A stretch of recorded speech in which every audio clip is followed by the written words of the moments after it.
নমস্কার বন্ধুরা, আরও একটি নতুন ভিডিওতে আপনাদের সবাইকে স্বাগত। আজ আমি আপনাদের তৈরি করে দেখাবো সুজির গলা রুটি বা সুজির চিলা, যেটাই বলুন।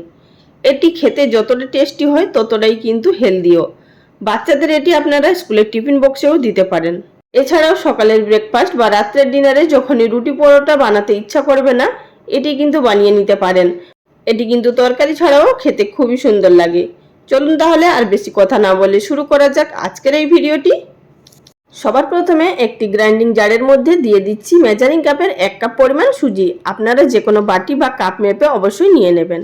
আর সেই কাপেরই মাপ করে আমি এখানে 1 কাপ পরিমাণ জল ব্যবহার করলাম। আর দিলাম এখানে 1/4 কাপ পরিমাণ টক দই।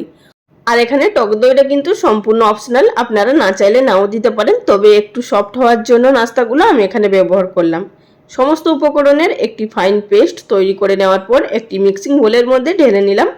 এবার এর মধ্যে কিছুটা পরিমাণ আরও গ্রাইন্ডিং জার ধুয়ে দিয়ে দিলাম জল।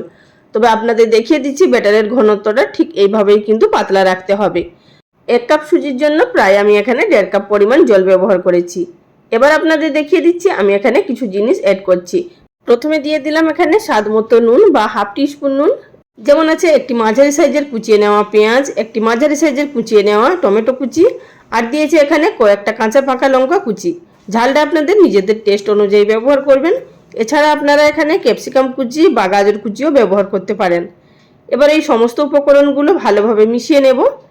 বন্ধুরা, এছাড়াও চ্যানেলে হেলদি জল খাবারের রেসিপি আপলোড করা আছে, আপনারা চাইলে দেখে নিতে পারেন। নিচে ডেসক্রিপশন বক্সে কিছু লিঙ্ক দিয়ে দেব। আর বন্ধুরা, এখানে ব্যাটারের ঘনত্বটা আপনাদের দেখিয়ে দিচ্ছি, ঠিক এইভাবেই কিন্তু পাতলা রাখতে হবে, এর থেকে আর বেশি কিন্তু ঘন করা যাবে না। এবার দিলাম এর মধ্যে 1/4 টিস্পুন পরিমাণ বেকিং সোডা। অবশ্যই এটি ব্যবহার করবেন, এতে করে এই নাস্তাগুলো ভীষণই সফট হবে। আবারও এটিকে ভালোভাবে মিশিয়ে নিলাম। এবার চলে যাব এই নাস্তাগুলো তৈরি করার পদ্ধতিতে। গ্যাস ওভেনের উপরে একটি তাওয়া গরম করতে বসিয়ে দিয়েছি, আর তার মধ্যে আমি সামান্য পরিমাণ তেল দিয়ে ব্রাশ করে নিচ্ছি। তবে এখানে খুব বেশি তেলের কোনো রকমভাবে প্রয়োজন নেই, শুধুমাত্র তাওয়াটাকে হালকা একটু ব্রাশ করে নিলেই আমাদের হবে। তো তাওয়াটা গরম হয়ে যাওয়ার পর এর মধ্যে 2 হাতা পরিমাণ ব্যাটার দিয়ে দিচ্ছি। আর এখানে আপনারা যতটা পাতলা বা মোটাও তৈরি করবেন সেই অনুযায়ী ব্যাটারটা ব্যবহার করবেন। আর আমি এখানে খুব বেশি মোটা করছি না বা খুব বেশি পাতলা করছি না। দিয়ে দেওয়ার পর এভাবে পেনের হাতাটা ধরে এভাবে একটুখানি ঘুরিয়ে নিলাম, তাতেই কিন্তু আমাদের খুব সুন্দরভাবে গোল শেপ দিয়ে নেওয়া হয়ে যাবে। আলাদা করে হাতা দিয়ে গোল শেপ দেওয়ার কোনো প্রয়োজন নেই। তো দেখতেই পাচ্ছেন এখানে মিনিট খানিকের মধ্যেই কিন্তু উপরে সারফেসটা শুকিয়ে এসেছে। এবার এটিকে আমাদের উল্টো দিকে উল্টে দিতে হবে। তো এই পর্যায়ে কিন্তু গ্যাসের ফ্লেম অবশ্যই লোতে থাকবে, তা না হলে কিন্তু হাই ফ্লেমে থাকলে পুড়ে যাবে এবং ভেতরটা কাঁচা থেকে যাবে। মিনিট খানিকের মধ্যেই কিন্তু খুব সুন্দরভাবে একদিকটা হয়ে যাওয়ার পর আবার অপর দিকটাকেও উল্টে পাল্টে সেঁকে নিলাম।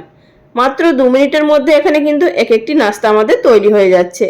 ঠিক একই রকম পদ্ধতিতে আপনাদের আরও একটি তৈরি করে দেখিয়ে দিচ্ছি। প্রত্যেকবারেই যখনই দেবেন সামান্য পরিমাণ শুধুমাত্র তেল ব্রাশ করে নেবেন, এছাড়া আর তেলের প্রয়োজনই হবে না। তো দেখতেই পাচ্ছেন খুব সুন্দরভাবে ব্যাটার দিয়ে দেওয়ার পর এইভাবে রাউন্ড শেপ দিয়ে নিলাম। আবারও গ্যাসের ফ্লেম লোতে থাকা অবস্থায় উপরের সারফেসটা যখনই শুকিয়ে আসবে সেই অবধি অপেক্ষা করতে হবে, তারপরেই আমাদের এটিকে উল্টে দিতে হবে। যখনই উপরের সারফেসটা শুকিয়ে আসবে অটোমেটিক কিন্তু সাইড থেকেও ছাড়তে শুরু করবে। তো দেখতেই পাচ্ছেন কত সুন্দরভাবে আমাদের এখানে নাস্তাগুলো তৈরি হয়ে যাচ্ছে।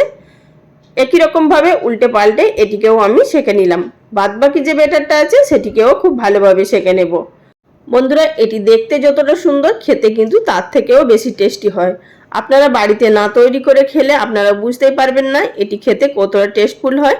আর এটি বানানো তো কতই সহজ, সেটাও দেখতে পেলেন আপনারা। আমি সমস্তগুলো বানিয়ে নেওয়ার পর এখানে একটি প্লেটের মধ্যে কিছুটা সার্ভ করে নিয়েছি। আর আপনাদের দেখিয়ে দিচ্ছি এখানে আপনারা এটিকে ফোল্ড করেও সার্ভ করতে পারেন বা এইভাবে রোল করেও সার্ভ করতে পারেন। আর আমি এখানে টমেটো কেচাপের সঙ্গে সার্ভ করেছি, আপনারা চাইলে যে কোনো চাটনি বা এখানে তরকারির সঙ্গেও সার্ভ করতে পারেন বা শুধুও খেতে পারেন। আর আপনাদের এখানে আমি একটি ছিঁড়ে দেখিয়ে দিচ্ছি এগুলো ঠিক কতটা নরম তুলতুলে হয়েছে। তো আশা করি সেটা দেখে বুঝতে পারছেন। তাহলে বন্ধুরা, আর দেরি না করে বাড়িতেই ঝটপট বানিয়ে ফেলুন এই দুর্দান্ত স্বাদের হেলদি টেস্টি নাস্তার রেসিপি। আর ভিডিওটি যদি আপনাদের ভালো লেগে থাকে অবশ্যই লাইক কমেন্ট করে জানাবেন। আজ এই পর্যন্ত, আগামী দিন কোনো এক নতুন রেসিপি নিয়ে আবারও হাজির হয়ে যাব। সবাই ভালো থাকবেন, ধন্যবাদ।